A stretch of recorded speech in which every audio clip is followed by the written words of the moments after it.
MCs be faking, so now they get taken.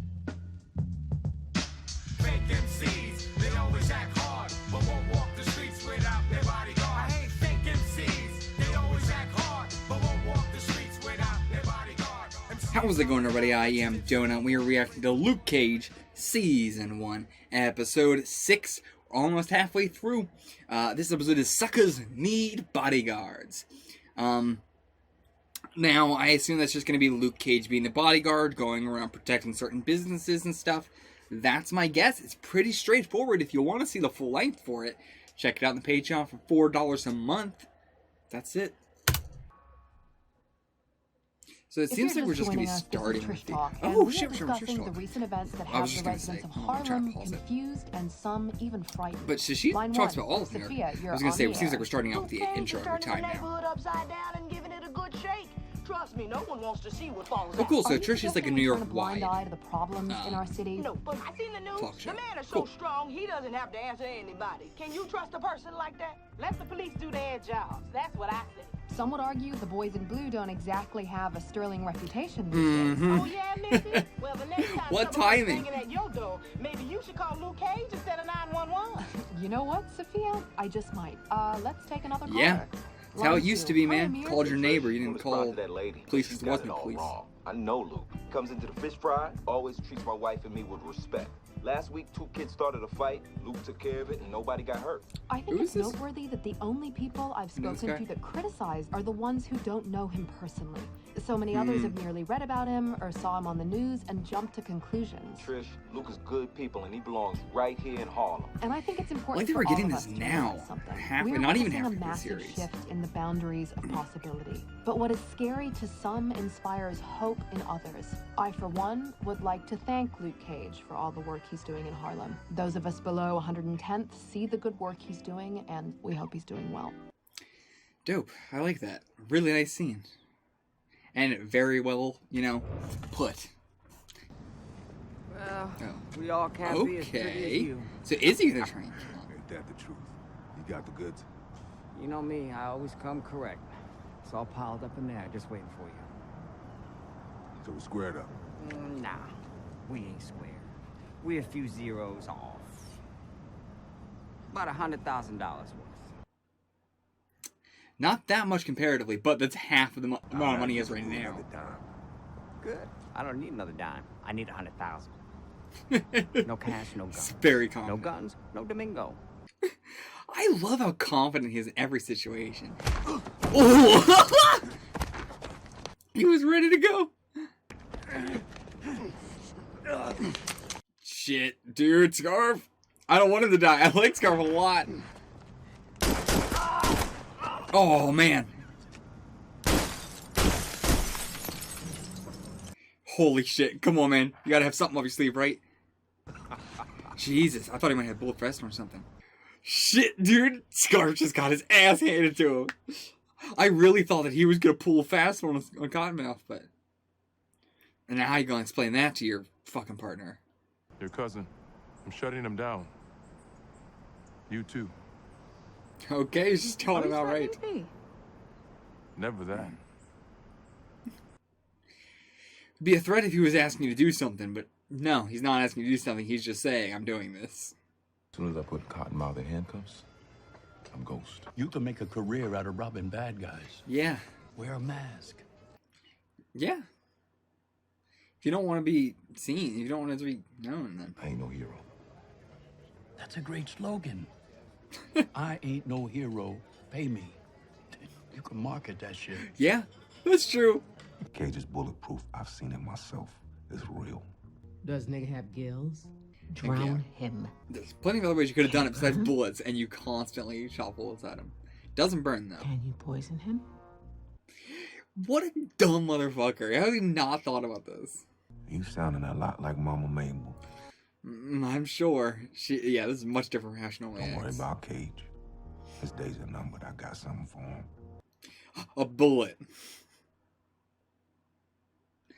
Again, so he went from mastermind criminal to like extremely idiotic.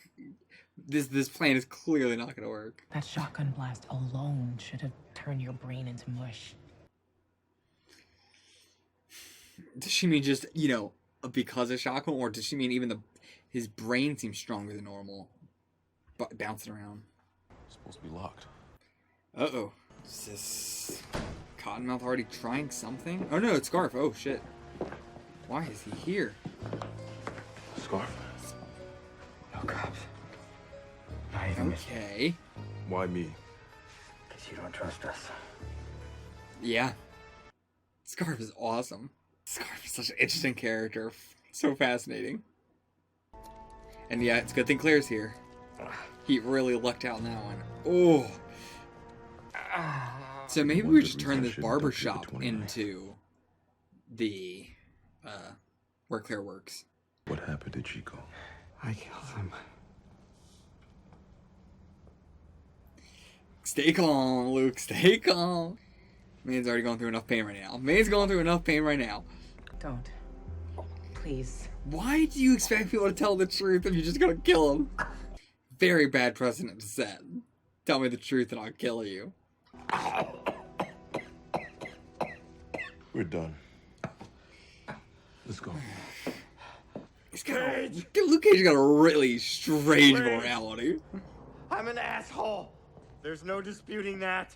I am a despicable human being. But Cottonmouth is a hell of a lot worse. Yeah, but he's just want to let this guy die what here. It takes to put him behind bars for the rest of his life. What a wild morality. I do not understand Luke Cage's morality. Is she gonna get her mom? Mommy. Oh no. ¿Cómo estás? Don't make your mom. I texted you. Did you get it? Her mother. Revenge one thing. If my daughter gets scratched, I'll kill you. I don't care how bulletproof you are. She's safe with me, I promise. Worry. I hope that's true. I'll drive. Obviously. Okay, thank God her mother's not driving. That's what I thought was happening here. The word out on the street. 100 large for Detective Scarf. Ah, okay. I want him dead. Dead. You ain't got the money. And now he's 100 large for him. This is exactly what you would have been paying him originally. I can't believe he's paying the exact amount. I think I just saw the van. Oh, he ain't gonna pass. He's gonna... Much more than just... Feels so bad for Scarf. He's trying to do the right thing and he's in insane amount of pain right now. Now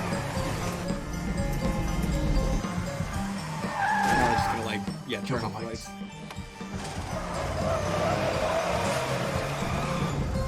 Here he is. Uh-oh.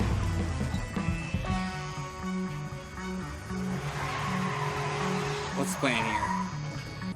There's no way they had enough time to get out and do something, right? Light his ass up. I mean, they had to, I guess.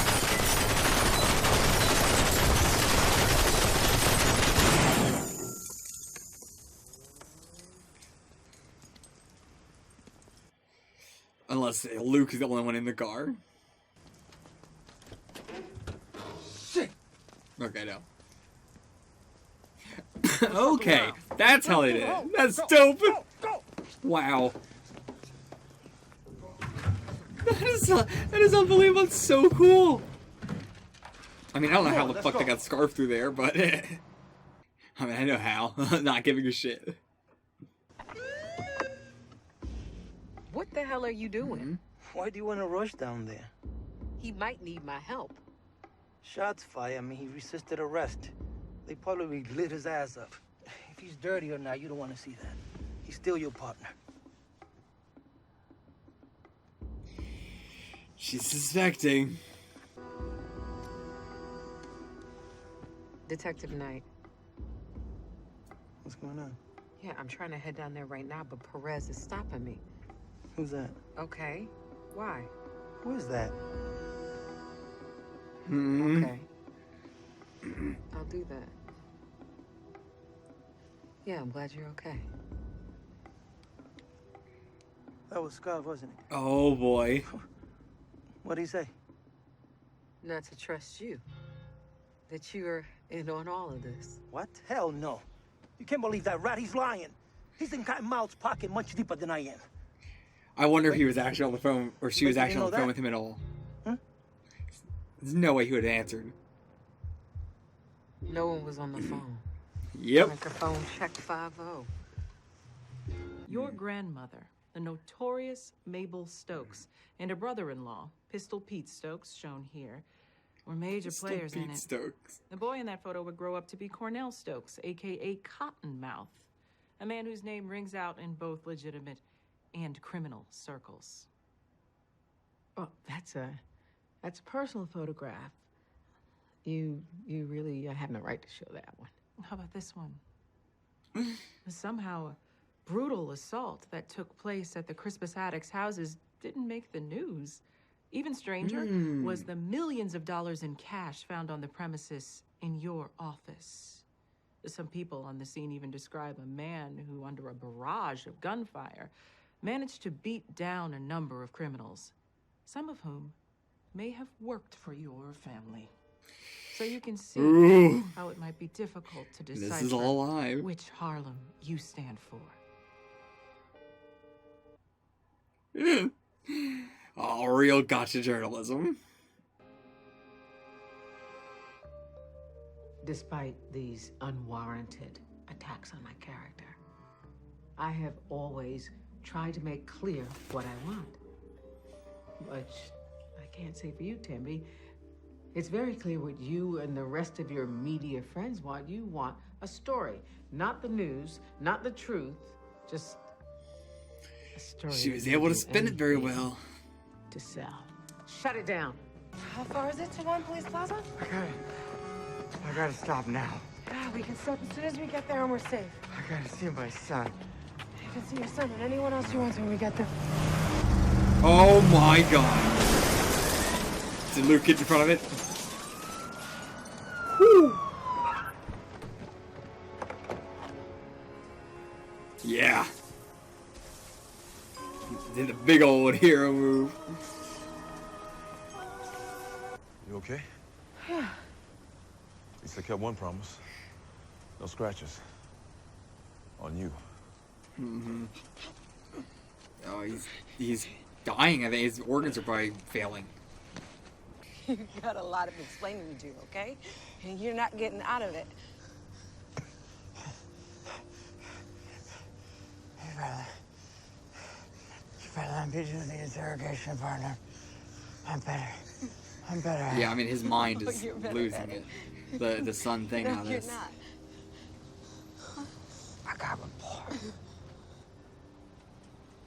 Yeah, you got rapport.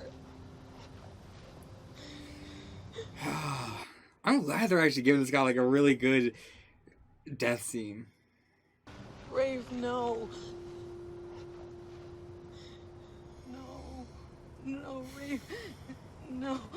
It's a really good character. No. I feel like they could have done a lot more with him too, but Please.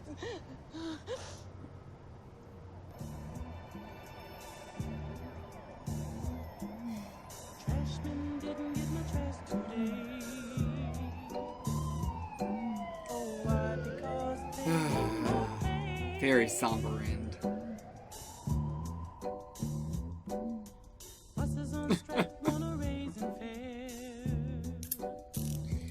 I can't believe this is halfway. We're not even halfway. What are we doing the rest of the season? Can you comment on the arrest of your cousin Cornell Stokes at Harlem's Paradise tonight on charges of police corruption, extortion, and murder? One comment. Yikes. Big old yikes for you. You're going down. I'd actually be down for it if these two got into a relationship. You're safe and your mom's van is insured. That's all that matters to me. Your mom already approves of him. After all that, you can't say you're not special. I'm still not sure what I am. How? Exactly who you are. And what you need to Luke do. is the most undecisive man on the planet. Pop used to say the same thing you're saying to me. I did right by him.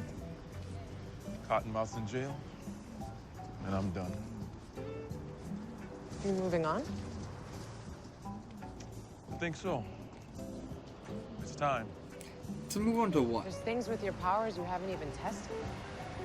There's so many good things that you could still do. Maybe I could help.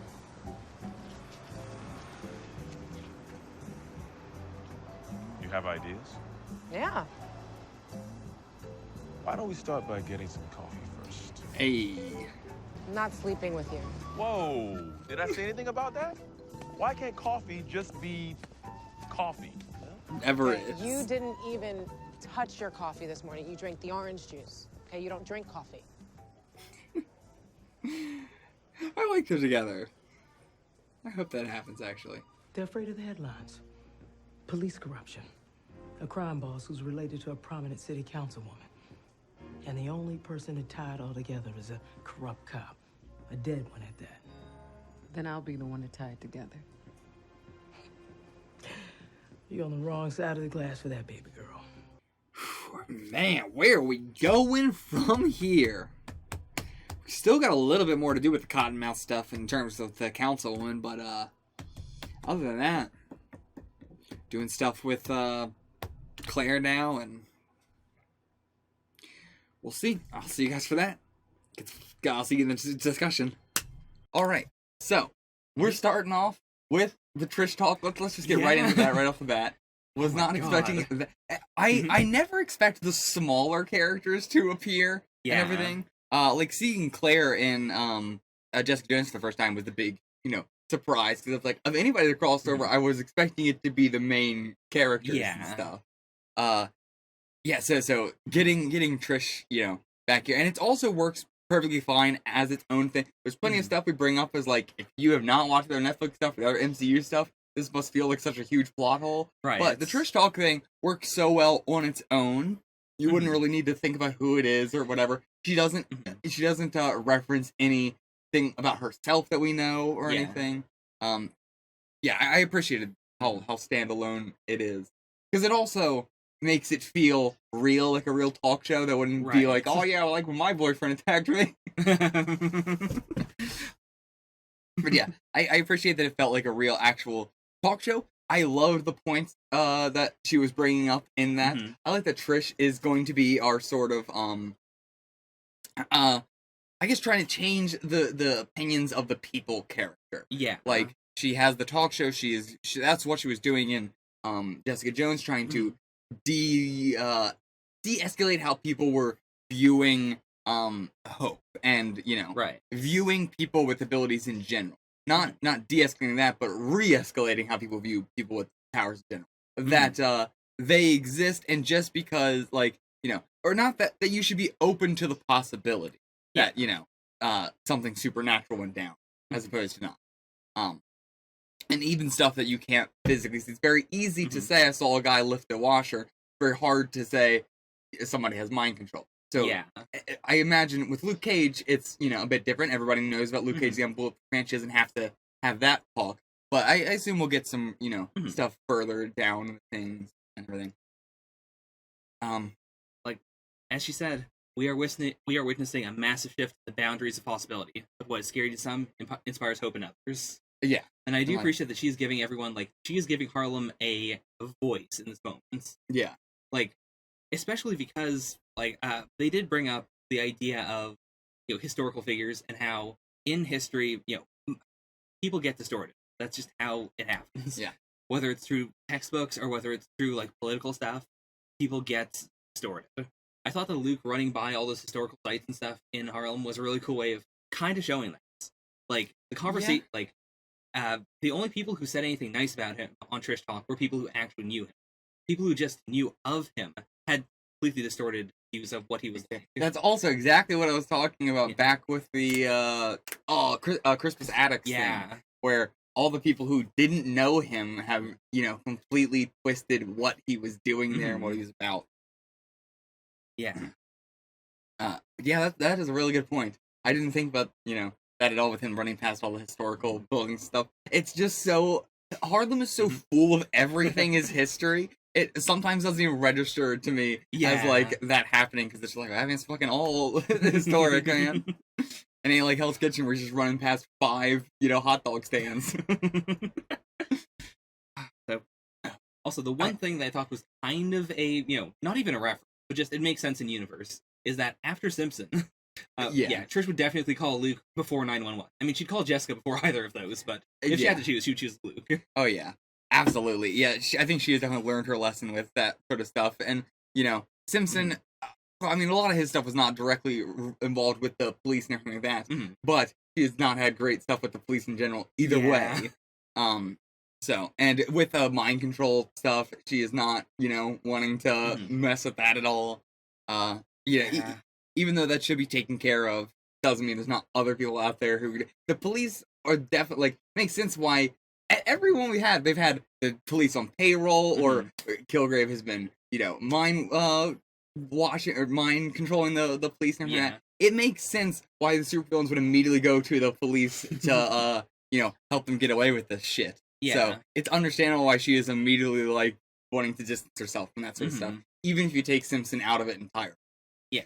But yeah, I like what you said. It was a reference that, or not really a reference, but it makes sense, but she doesn't call it out as a reference or anything. Yeah. It works. It works as a reference and also as a completely standalone opinion by this person on the radio. Yeah. I have listened to a couple radio shows where sometimes they are blah, blah, blah, as we talked about yesterday. And it's I didn't fucking hear you talk about it yesterday. What the fuck are you talking about? So I appreciate, as someone who has listened to radio, I like that she just keeps it very, we're talking about right now.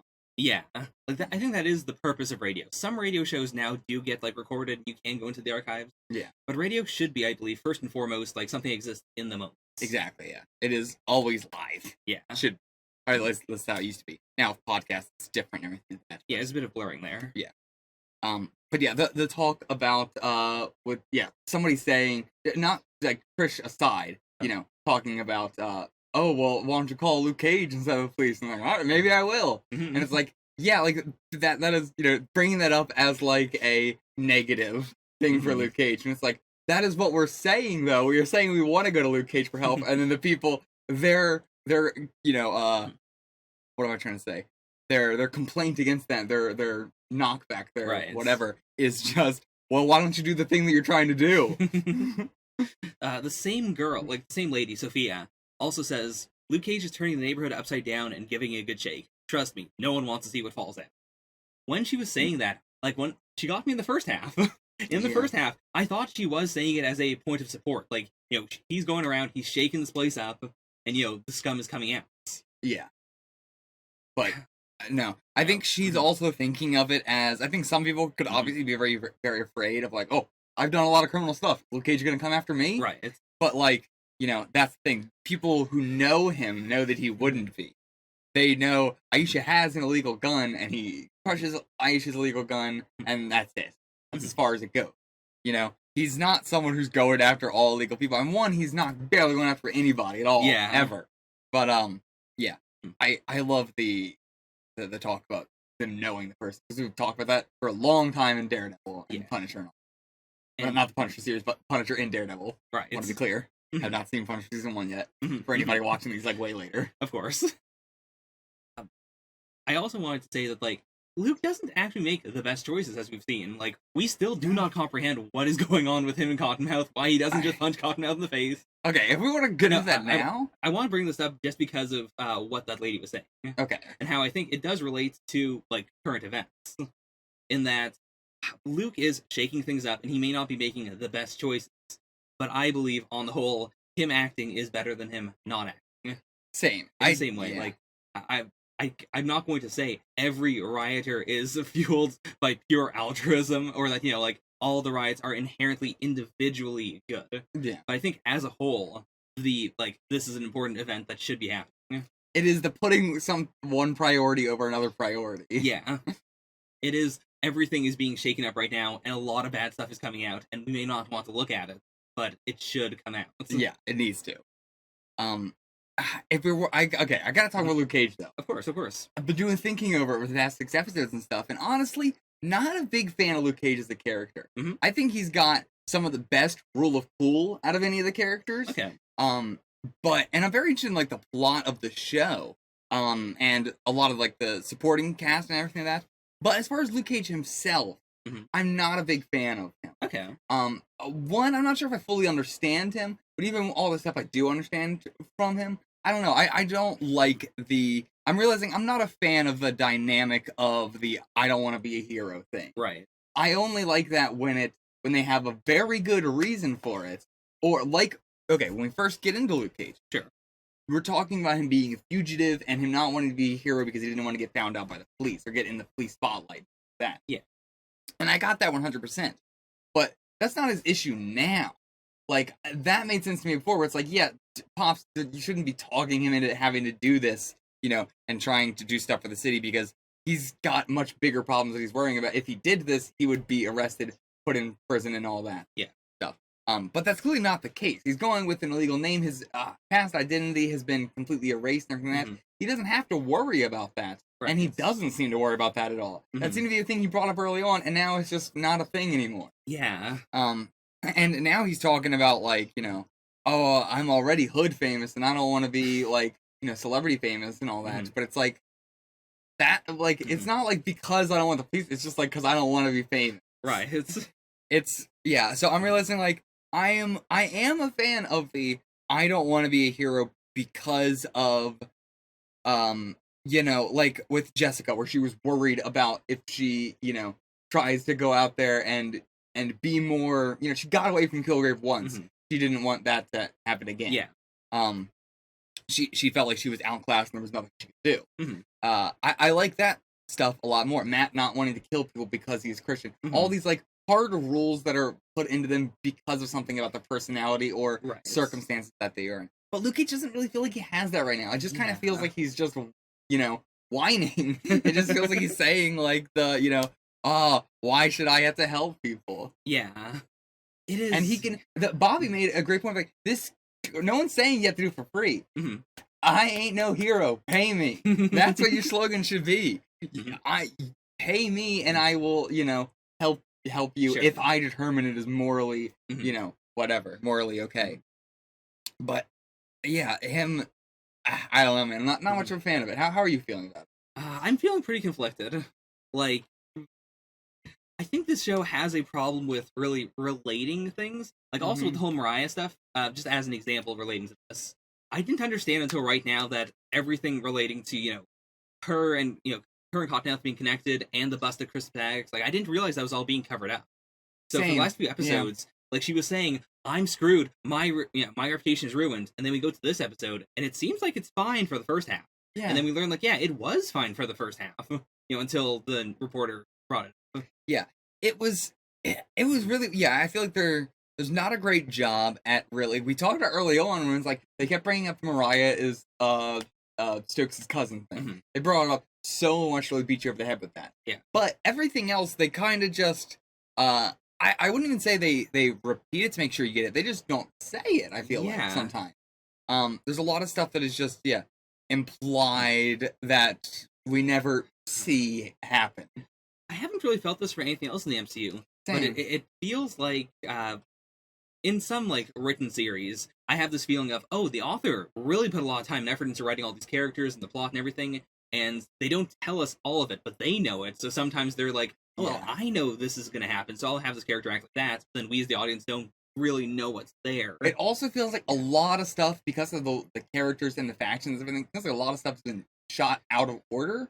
Yeah. That's what I feel like was a problem last episode with the swear jar. I feel like they just shot those scenes out of order, and so that's why he wasn't shown carrying it out, or, whatever. It's, but there's some... the first 2 episodes had some really weird writing. Now I feel like we're just in some really weird editing or directing. I'm not sure which it is, because there's still some really cool directing stuff. Yeah. But, I think generally the directing and the scene composition / editing and all that stuff is wonky. It feels like they're cutting some stuff out that they thought they left in, or something like that, maybe. I definitely say it feels like more of an editing problem to me. It feels like a lot of the scenes are shot with a very calm, professional look, and then they have faith that it'll come together afterwards. They know how everything works out, but then someone didn't include the scene of, Luke grabbing the swear jar, or something to that regard. Yeah. I mean, we keep bringing back up that one, but I feel like that one is a very clear Yeah. thing. I suppose the other ones feel more, you could argue against or something, but either way, yeah. I just wanted to bring it up. Yeah. It's weird. I feel like it definitely, as you said, it's probably more of an editing problem than anything, but yeah. So it's weird because like the overall package of Luke Cage as a show I'm really enjoying, but there's these little pieces of it that I'm just like, that's weird. Yeah, I'm there. I feel it. Yeah. What do we want to move into next? There's a lot to talk about here. There's a ton. I guess we could just move right into the Scarf stuff. Yeah, I think that's fine. Yeah. Because I did want to establish right at the start, I like Scarf. I love Scarf. I don't know why I like Scarf so much. So many commenters have said, like, oh, I love Scarf. He has so little time in the show, and it's not like he has a lot of character development or anything, or even a lot of focus. He has very little scenes over the course of the whole 6 episodes. But I love him. Yeah. he's so I don't know, I can't say he's cool. He's he's the opposite of cool. He's very lame, honestly. Right. But it is a lame that is very well written and well put together. Yeah. Like I think him having a dead son and everything really tied everything together with a bow. It's like, oh, that's why. It's that explains how he acts about everything. It's a tiny little bit of personal tragedy that explains, up to this point, I was like, are we going to pin this on, him just seeing the Battle of New York? Is it this big systemic thing? Yeah. That did it for me. Yeah. It's just like he's been dead inside, and the money sort of thing they're working for Cornell and all that. I feel like that's just come up from, he probably approached him, he probably just approached a couple cops. Scarf was one of them, and he was like, probably researched who he's, also getting. He's looking for the people who, would be open to it, I assume. Fisk probably does the same thing as does, Oh, yeah.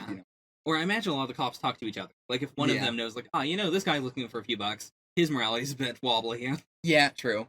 But I feel like Fisk wouldn't just be like, oh, yeah, sure. I feel like they all do their research. I mean, maybe not Cottonmouth, but before. Cottonmouth now he wouldn't, but I feel like Cottonmouth before would have. Yeah. Either way. The him just being, like, dead inside, and that's why he's like, he makes all the jokes all the time, but never smiles during them. Yeah. And, like, that really, like, nailed all the stuff of just, like, seeing him in his house with such a big mood thing. Oh, yeah. I have never, like, I've never been, like, that person. But, like, that is such a big mood. It's such a, like, fear mood, right? I feel like a lot of people have that fear of, like, I never want to get to the point where I am Scarf. Yeah. So, yeah, it's a big, like, fuck, man. I can, like, seeing him in his house, really, like, solidified he acts the same no matter who he's talking to, no matter where he is, no matter what the situation. He is always the same person. Yeah. He is a very extremely consistent character as opposed to having character development, which is maybe why people love him so much. Yeah, I'd agree with that. He's extremely consistent. Yeah. And, yeah, just very funny, too. Like, he is, first 2 episodes, very bad. After that, though, funniest character in Luke Cage, for sure. Just gonna say the 100,000. Oh, yeah. Yeah. There's such a great, like, just karmic, him shooting him over him trying to spend them out of 100,000 and paying 100,000 to have him dead. Because he couldn't kill himself there in that situation. Yeah. If he would have just killed him there himself. Again, as Mariah said, his reckless actions are often liability. Yeah. It would have taken so much a tiny bit more energy and a tiny bit more danger to just walk over and double tap. Yeah. God. He just does not think at all anymore. He used to, not anymore. I mean, I think it is a situation where if he is not directly involved, he can think. Yeah. But as soon as he himself is in the room as someone else he has to interact with, immediately his brain shuts down. Or it doesn't shut down, but he gets way more impulsive. Sure. I was gonna say, when Luke Cage was in the room with him talking about the parlay with Pops, he wasn't, losing it or anything. But even then, I think a big part of that was getting the picture of Pops. Yeah. That really diffusing the tension. Yeah, good point. If it wasn't for that picture, I think he may have just tried to punch Luke in the face or something. Yeah, because he was trying to, let's say, no, not at all, and sell it. Yeah. So, yeah, sure. Okay, what about Scarf? I gotta say, this episode felt like it could have been shorter. This episode really felt like one of the only times in a long time where I have felt like didn't need to be an hour episode. I feel like I am one of the people who 99% of the times I'm like, I prefer my shows to be, over 40 minutes even. I prefer the shows that are like 50 minutes an hour. I prefer the shows that aren't like running on like hard time limits of they have to be 44 minutes or 22 minutes or whatever. But when Netflix lets the episodes be whatever length they need to be, what I'm trying to say is I don't think we needed to have the whole Luke goes to the apartment, gets the black book, and then like all that took so much time. Wasn't that interesting? Wasn't that entertaining? And I feel like we could have just had Scarf say, "I have the book on me right here," and we could have had this be a short, nice. I feel like Netflix doesn't ever do that, and I don't know why.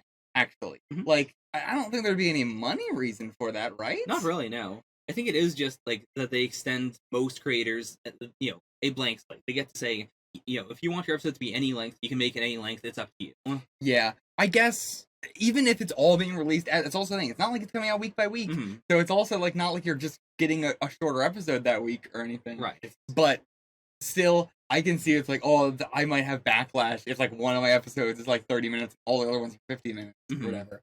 But yeah, personally, I think didn't need all that. All like the stuff with Misty and the partner in the car. Also, it's just like it was going on so long. Yeah. It was like we also didn't. They went into the apartment and then we went back in the car and we're doing the same stuff again. All that stuff could have been taken out and it really wouldn't have changed anything. Right. So yeah. I mean, all it really would have changed is that the police know that like, but still, the shots fired. They would have. It still wouldn't have needed with seeing Luke in the apartment. Yeah. Because it didn't give them any further clues. They just went, well, Luke was in the apartment, and then they heard the shots fired, and that's when they were gonna go. So yeah. Guess you don't need any. Not really. But yeah. Well, we're feeling like we're having a lot of gripes this episode, but I've been saying a lot of good things too. I love Scarf. For sure. Let me say it right off the bat. I love that we're wrapping all this up halfway through the season already. It's not even halfway through the season. That's such a cool idea. Just like completely, we still got Mariah out there, but we're pretty much wrapped up. Yeah, it feels like the Cottonmouth arc is over. Yeah.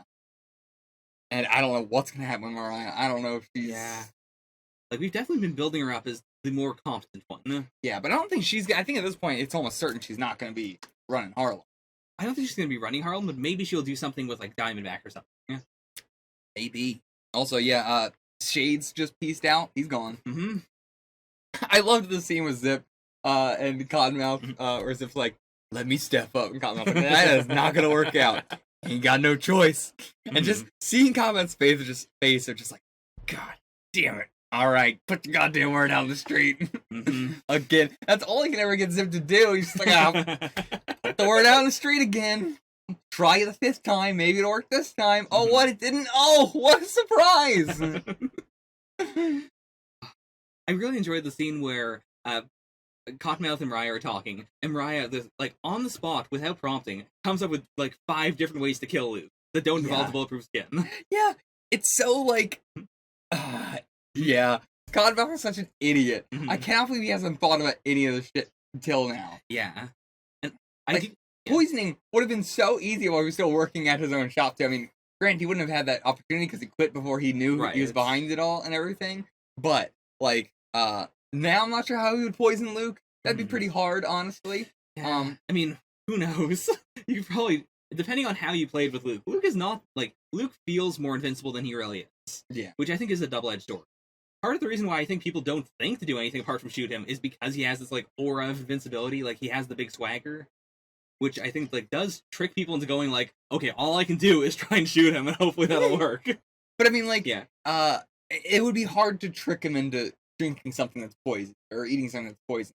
Like, even as far as Claire said, he didn't even drink the coffee this episode. Like, it was also kind of, I feel like, a nod to just main characters in TV who constantly never eat or drink anything during a scene where they're with somebody. To be fair, Luke did drink the orange juice. I guess. Did we see him drink the orange juice? I don't believe so. She said that. I don't think we saw him drink the orange juice at all. But that is such a thing that bothers me all the time. It's like, main characters are too cool to eat or drink ever. Well, that and also, it is just a pain to do a scene where someone eats or drinks. Yeah. But I mean, but like, Bobby was drinking the whole time. Mm-hmm. It's not a hard, it's annoying for the actor or whatever, but it's not like, Right. they're like, oh, let's not have Luke eat in the scene because it's going to take so much time and effort, and it's such a hard thing to add. Eating. Well, it's more like if you have to redo the scene. Yeah, you gotta eat this. Yeah, you gotta replace the food. But, oh, boo-hoo-hoo. But yeah, there's poison, there was drowning, which makes so much sense. Yeah. Why? I mean, like, you do have to restrain him first, right? Like, for a lot of this. That's also the problem with Luke Cage, is that he has super strength more so than he has unbreakable skin, so it's also hard to restrain him. Yeah. But in Jessica Jones, it seems like he was almost restrained by like 4 big guys. So if Cottonmouth just hires 4 big guys instead of just all these really skinny guys with guns, then maybe they'd be able to, drown him. Yeah. What was the other one? Oh, burning on fire, which doesn't work. We know that. Right.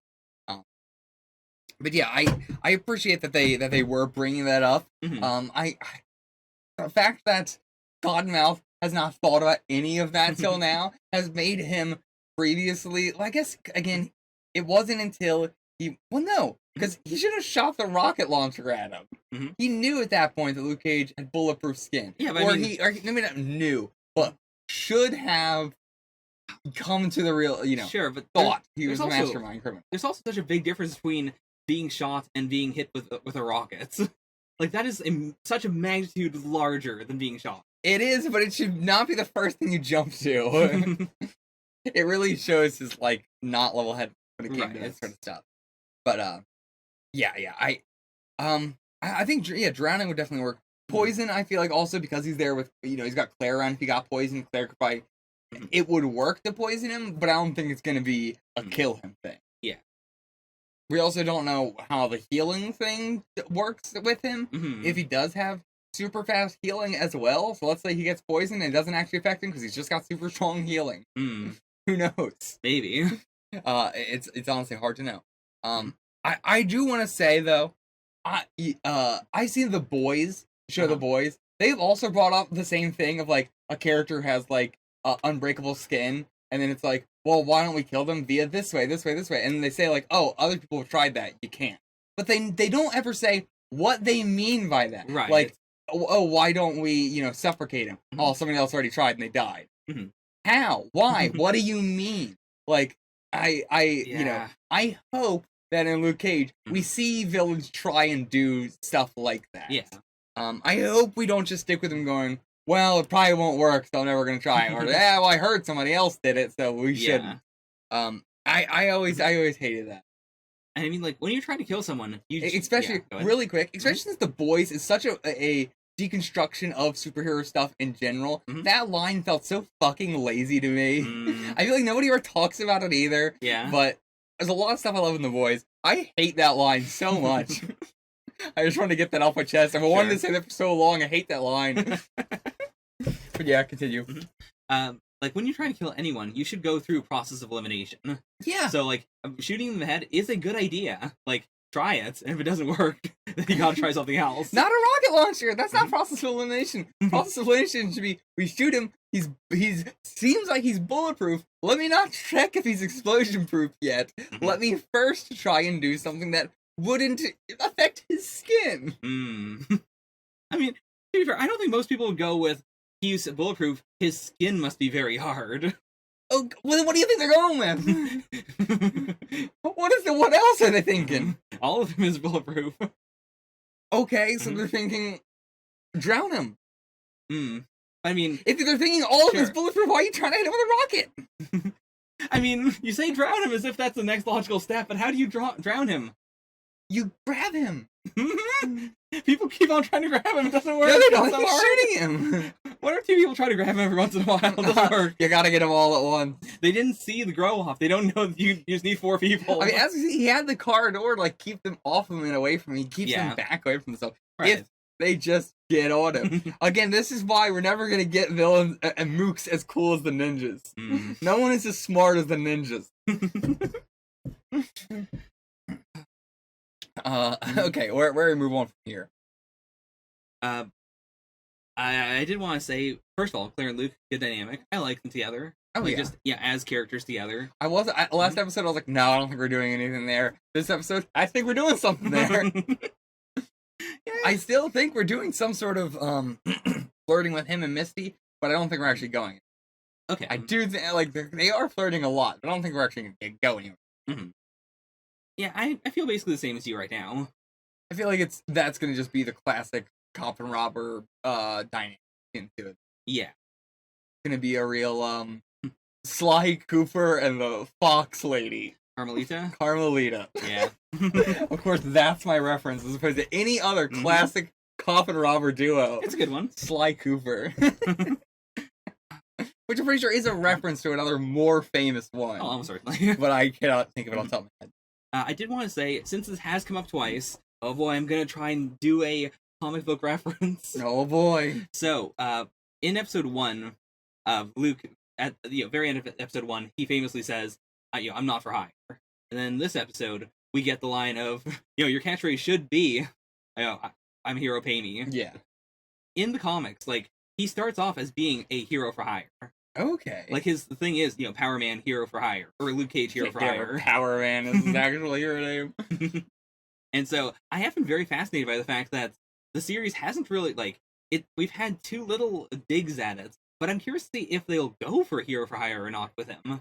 Yeah. Because, in the comics, it makes a little more, I think in live action it might feel too greedy or too non-altruistic. Whereas in the comics, it feels more natural to say, hey, there's a lot of heroes, but, they're not in black neighborhoods. Or they're not going to help you because, you got robbed. Or there's, a gang here shaking down, poor people. Yeah. Whereas, if you give Cage, $50, which isn't a lot, but, it's enough for him, he'll go over and he'll beat up the criminals.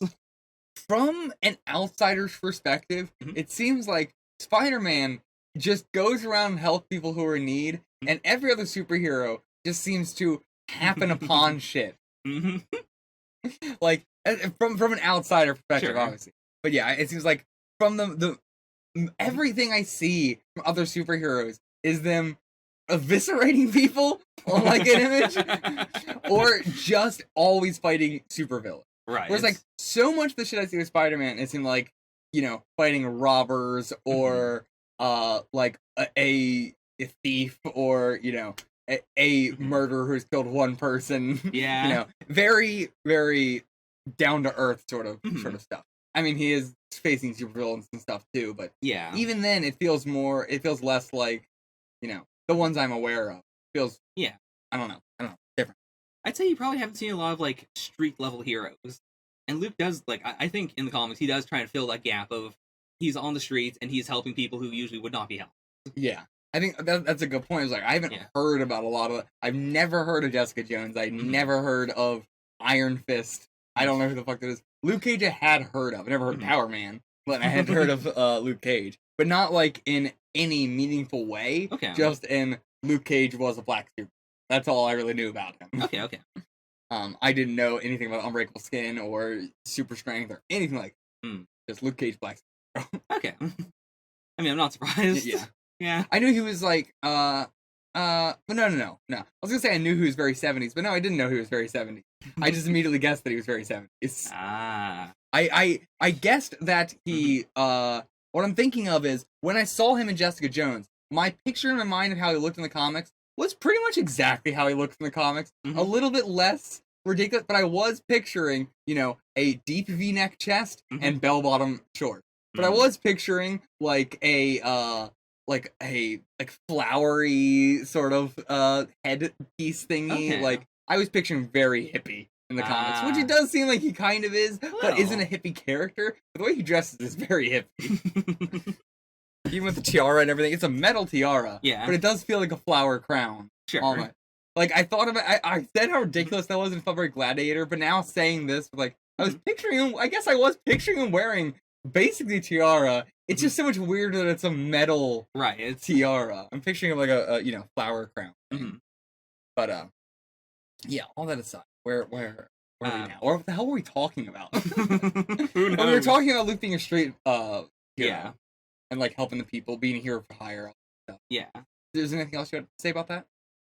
Just with this in mind, do you think we're heading towards a Luke who asks people to pay him to be a hero? I think we are moving towards the barber shop is a headquarters. Okay. We've been bringing up a lot about the barber shop needs to stay open. It is a place of safety for the community and all that. But I'm not a barber. Bobby, you're not a barber. What the fuck are we gonna do? I kept thinking, like, who do we keep? They keep bringing this up like there's an obvious character who we're gonna bring in to be a barber, but maybe that's not the thing. This is gonna be Claire's. It's the barber shop, but it's Claire's clinic. Yeah. And it's also where you go to get go find Luke at the barber shop, go get patched up at the barber shop, go get some legal work at the barber shop, stuff like that. I don't know if we're gonna, because that would require more Hell's Kitchen people to move up to Harlem. So I don't know if that's gonna be the case, but it does feel like we're making the barbershop be this underground clinic. I could see it. Like, and it would tie into the classic old origin of barbershops as also being like, the place where you go get surgery. Yeah. Yeah. Wait, what? Yeah. I wanted to say yeah to that. I was like, yeah. Wait, what? That's why famously, the barbershop hole has a big red stripe in it. It's because of all the blood that was spilled, when you get, small surgeries done. I did not know that. Yeah. I can't believe so casually went along with it. I'm so used to you just like... Oh, that was the most almost spit take thing I had. But yeah, that like is very thematically fitting now with with Claire there, and with just everything that was going on with like Chico and Scarf going there with all the blood being spilled and all that. I didn't even think about the scene with Scarf. Yeah. I was so... That was like one of the coolest moments to be seeing Scarf go to the barbershop to be protected by Luke Cage and all that. Yeah. Like, that I think is what really elevated his character. Like, I was like, yeah, I like Scarf. I love Scarf. Like, that's so cool. Also, like, just speaking of that scene, I really enjoyed the fact that, like, they don't drill him for information intentionally. Like, Claire is just performing, she's getting the bullet out of his leg, and he goes from, I'm not telling you anything, to, okay, I'll tell you everything.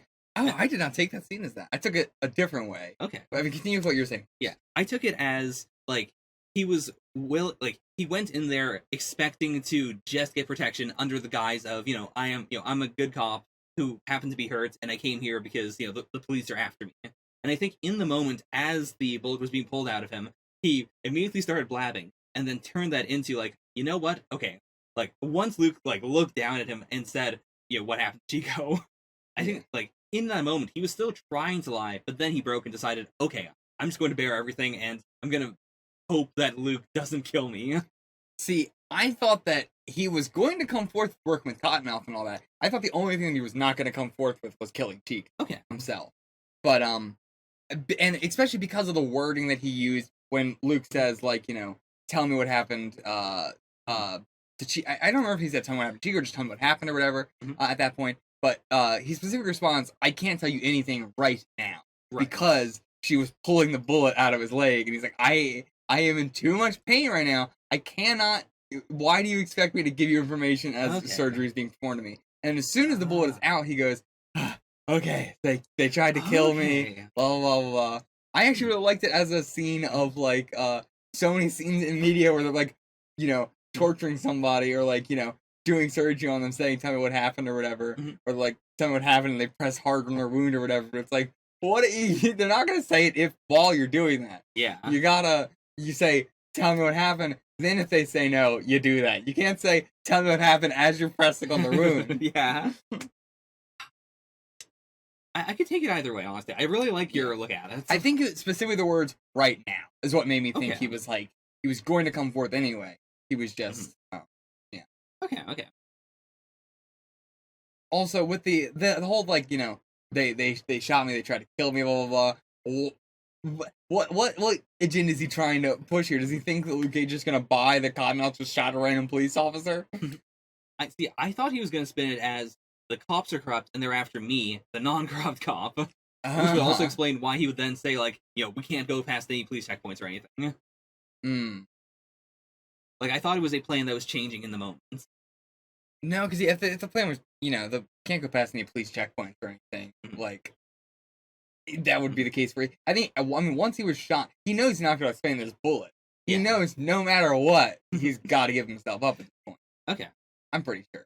Mm-hmm. But he just wants Cottonmouth to go down, first. Because, I think he definitely hated Cottonmouth more than he gave a shit about being a... Oh, totally. More than he gave a shit about being a corrupt cop or about being alive. Yeah. I mean, clearly with the fact that he was face-to-face with Cottonmouth, willing to rip him off and everything. Mm-hmm. Which he honestly would have done, just should have killed him. Should have just taken the guns and tried to kill him. Yeah.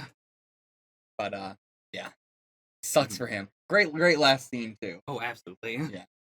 I can't say that I am that invested in the relationship between Misty and him. I gotta be honest, Misty, I don't give a fuck about. I don't like Misty as a character. Not that into her. I feel like she is very weird. Like, she's like this super cop, whatever, who can look at a photo. I guess that's like her flaw. She's a super cop who can look at a photograph and see anything, but it is extremely hard for her to distrust someone. Yeah. Even when she knew it was Luke, she was still giving him the benefit of the doubt. She was giving Scarf the benefit of the doubt. She was giving the other guy the benefit of the doubt, but how blatantly obvious he was being corrupt. But not a fan of it though. Also, in general, I don't know. I didn't find her ever really that relatable for me personally. Okay. I like all the other supporting cast, but Misty, I'm not that into, and by that I mean I don't like. Luke, I'm not that into. Misty, I just don't like. Okay. Luke, I'm like, I hope Claire can set him straight. Yeah, I'm really hoping that by the end of the season, I get Luke overall. Yeah. Like, I do feel like a lot of this might be stuff that's being held back, and it's not good in the moments, but overall it might work. At the very least, it's hard to root for him as a hero. It's hard to say he's a good guy. Yeah. He's not really a good guy right now. So, yeah, I think that stems from my, I'm watching a superhero show and I want to be rooting for the superheroes. Right. But it's hard for me to root for a superhero who is doing nothing. Yeah, fair. So, twice in this episode, both Mariah and Cottonmouth dropped Jeffrey Canada's. No idea who that is. He created the Harlem Children's Zone, which is an area in Harlem that works to break the cycle of intergenerational poverty. Like, he's well known as being, like, almost a miracle worker in terms of, like, giving kids a chance to, like, actually learn when they come from a shitty environment. Oh, damn. Okay. So, like, Cottonmouth says, you should give off the same vibe, and then later in the big interview, she says that her housing projects are going to be for, like, black-owned housing, what Jeffrey Canada is to, like, education. Oh, shit, I didn't even catch that. Wow. I thought it was a cool double scene of, like, first of all, the fact that, they do like each other, that Mariah did, hear what Cottonmouth is saying, even if sometimes she acts like he's an idiot. I mean, like, he is an idiot on some level. Are you saying that she is tsundere? She might be tsundere. But also just that was a really big thing for her to say. Like, and in the complete interview, now we know it's going to be, like, shown as this big, like, she is corrupt thing. Yeah. She's gonna look she's gonna look so shitty in that moment, saying, like, yeah, I'm basically Jeffrey Canada. Feels like a real Trump line. Oh, yeah. Oh, my God. Yeah, that interview was, like, fantastic gotcha journalism right there. Yeah. Like, I appreciate that it is gotcha journalism on some level, but it's not, like, complete gotcha journalism. Like, when I think gotcha journalism, I usually think of it as being, like, we got a big twist, but we don't have much to back it up. But like, I mean, gotcha journalism, I would consider to just be gotcha. Okay. It's literally just gotcha journalism. Okay, I would not say that. I would. Like, I don't think gotcha journalism has to be bad. I don't think it has to be unsourced or anything. Gotcha journalism can be very good. I mean, I would agree. I think gotcha journalism can be very good. But I think, like, part of the genre is that usually it's not, like, this super well-detailed thing. It usually is, like, based on the big rush of, you didn't know it, but you're a pedophile. Yeah, I guess it is also, like, it's the connotation behind it. It's also, like, the same thing I said, like, even if Pops was in a gang, it's bad to call that a gang. Like, yeah, I agree. It's the same thing. It's got, gotcha journalism does have negative connotations to it, for sure. So, like, I guess I would say in this case, it is gotcha journalism, but it's very well done. Like, everything was found out beforehand, and this was all stuff that was being suppressed actively. So it would have taken a lot of balls to like get all this information and put it together without Mariah like learning about it at any point beforehand. Yeah. This also we also got we now know that Mama Mabel Stokes and Pistol Pete Stokes were we know more about them as a whole. We've had stuff about them sprinkled out throughout the series, Yeah. but this is when we firmly this is when we got the fact that their last name is Stokes. That Cottonmouth Well, is. we knew that. Yeah. Well, no. I mean, I guess. Well, sure. It's the time we got the last name is Stokes, but we we knew that Mama Mabel was their grandmother. Yeah. So ostensibly, I don't think it's that much new. Fine, but I would say I do think it is really important that we know now Cornell is the one who got the family name. That's why he was so in the spotlight, and why it is that no one knew that Mariah was part of the family, in the public eye. Right. Yeah, that was also a weird thing. It's they didn't know that? Yeah, this is the moment where I realized that. Yeah. That's why, she's talking about her name and all that so much, because she's part of the family, but she is acting as if she's not. And no one realized that, so no one's making the connection between Mariah moving funds and Cornell's, and the whole bills. I shouldn't be seen with you thing was kind of weird. And it's it's your cousins. Yeah. But yeah, that all, yeah, it was kind of weird to me. Again, I wish we kind of got more. They kind of implied that, but not in a way that was I guess that one is the one I have the least problem with. Okay. Because I guess they did kind of imply it in the first episode with the, I shouldn't be seen with you. But I thought that was more of a, because he is very well known for being a criminal. So even if they're family, she doesn't want to be near him, they're criminal. But no, it's also because it was the, But yeah, I guess they were going for a twist with that, I guess. Maybe. But I don't know. It didn't even hit me much of a twist. Just oh, okay, I guess I didn't realize. Fair. I also, because bringing up Mama Mabel a couple times, I thought might have just been, some fluff for the backstory because we need to talk about, how the family worked. But now they brought up Mama Mabel and Pistol Pete again, and we know that, Pete had that thing with Domingo's brother.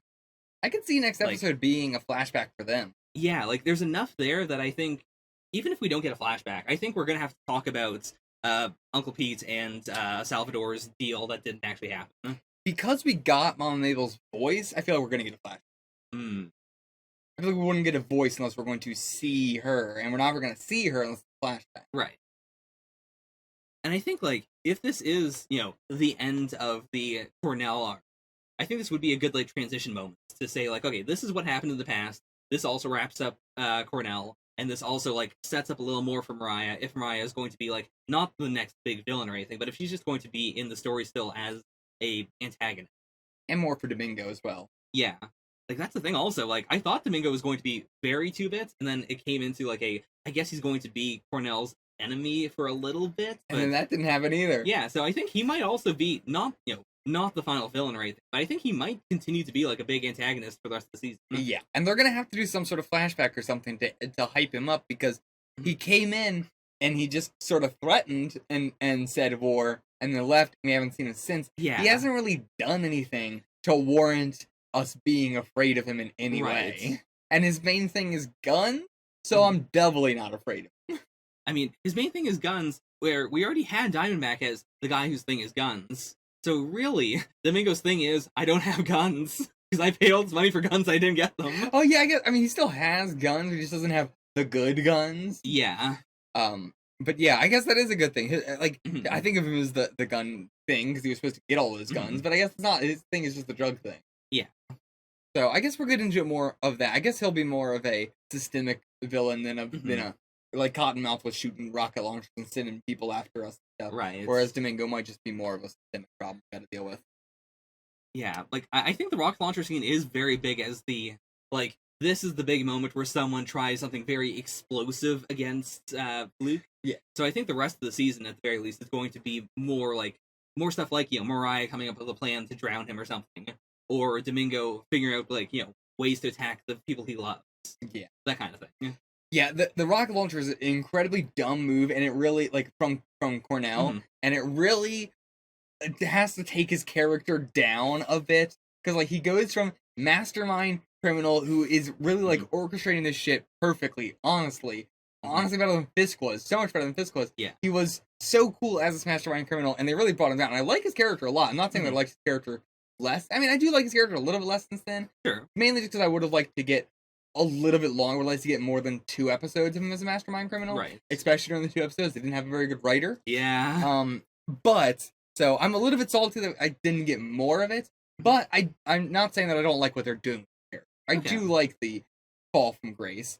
But at the same time, I would like to see a series or a season where one of the villains is like a mastermind criminal and stays a mastermind criminal. Right. Like, doesn't have the or stays either stays a mastermind or stay, because like Fisk wasn't a mastermind, now seems to be becoming a mastermind. Yeah. Cottonmouth was a mastermind, now is no longer a mastermind. I would like to see also with the 2 of them, both started out altruistically, had a big crazy moment, had a big snap moment. Fisk, we don't know for sure.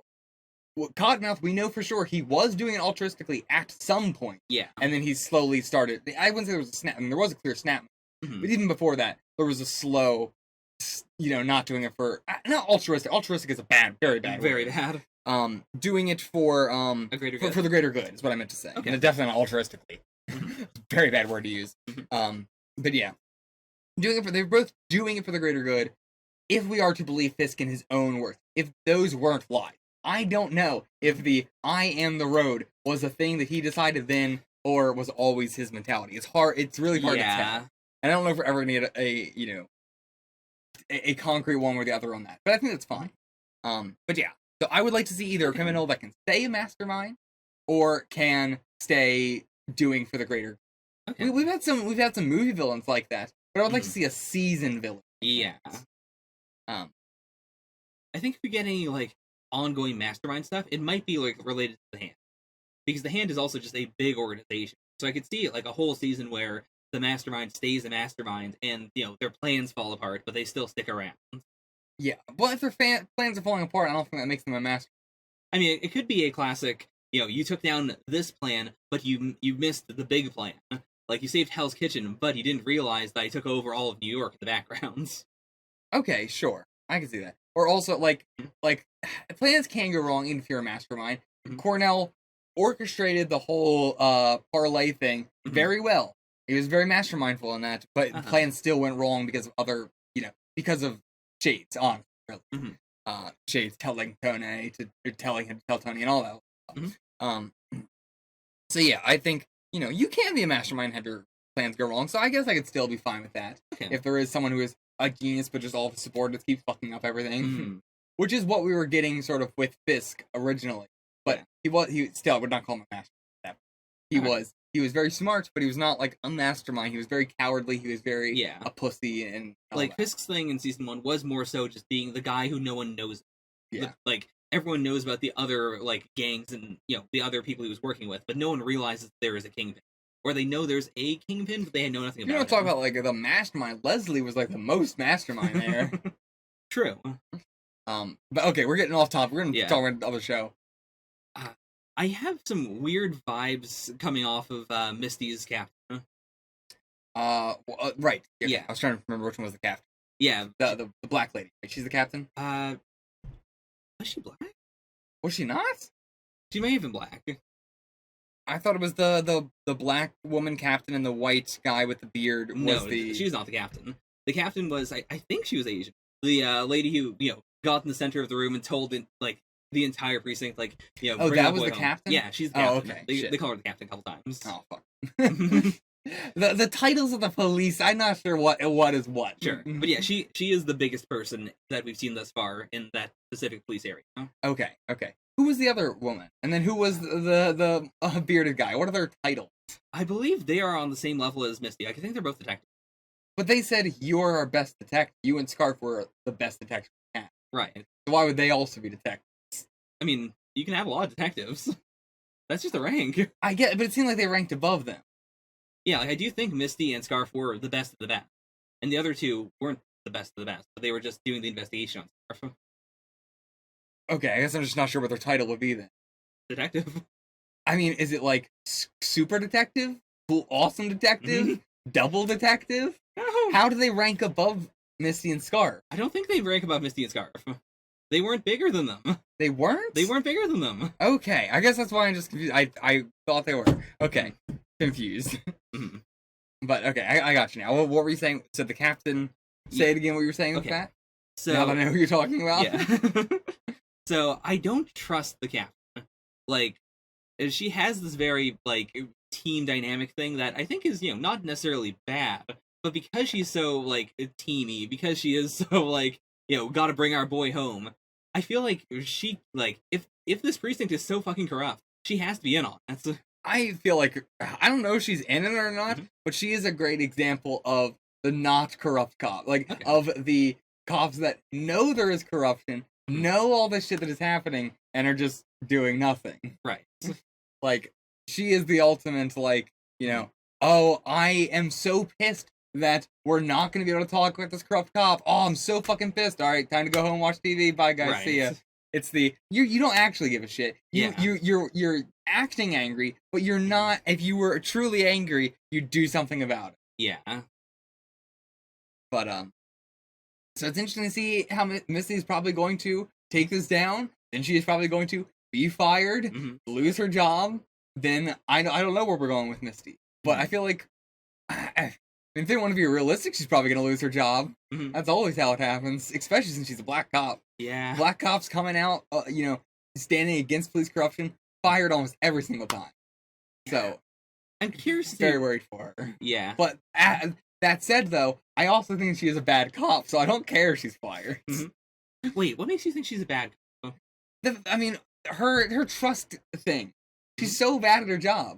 Like, she refused to even, what am I trying to say? She refused to even act like Scarf might be corrupt. Like, she wouldn't even question it for 1 second. She was just like, hard no. I'm not even going to begin to think about maybe he could. I mean, with Scarf, though, I do get it, because he is the guy who taught her how to be a cop. Doesn't matter. She's a bad cop if she is not willing to think about the possibility that her, partner is corrupt or whatever. You need to have an open mind. You need to be able to do that shit. Did we not literally have a conversation 2 episodes ago about how they hire cops making sure that they aren't people who take into consideration the possibility that something is bad about being a cop? I mean, exactly. That's what I'm saying. All cops are bad. Yeah. I don't think that makes her a bad cop. I do. That makes her a bad hero, perhaps. I think it makes her a bad person. Sure. I would not say that makes her a bad cop. Fine, sure. Makes her a good cop, and all good cops are bad people. Sure. Is that what our new saying needs to be? All good cops are bad people. Not as catchy, but sure. But sure. Bottom line is, I don't like her as a person, so I don't care if she is fired. Okay. I don't know why I said I was worried if she was fired. I want her to do the, get this corruption out there, and then also get fired. Yes. Okay. And it's a win-win. I see, I'm not sure where her overarching character thing is going right now, but my best guess is that I think she is supposed to be Luke, 5 years ago or so, pre-prison. So I think what we might get from her, not even this season, maybe in season 2, is her going on the same path as Luke, but, slower. Maybe. I could see that. She could have the whole thing of going to prison or just being locked up and then becoming disillusioned with the system and then... But she is so heavily anti-vigilante. Yeah. So. I think her end goal wouldn't be being a vigilante. Yeah. But, whether she becomes a villain or something... being disillusioned with the system, I don't even know if she would have that. She doesn't seem very disillusioned with the system. Yeah. She seems the system is perfect. Or, she wants to make the system work. Yeah. Even, being in a... To be fair, I also think, as boring as the scene was with her and the other cop, the whole thing where she was recording him and then she nearly gets shot. I do think that was the right call to take in that instant. If Scarf had been killed or something, they needed, at least one cop to testify. Yeah. Yeah. Like when the scene first happened, I didn't like it, but upon like thinking over it again, I was like, yeah, you know what, that was the right call. What didn't you like about it at first?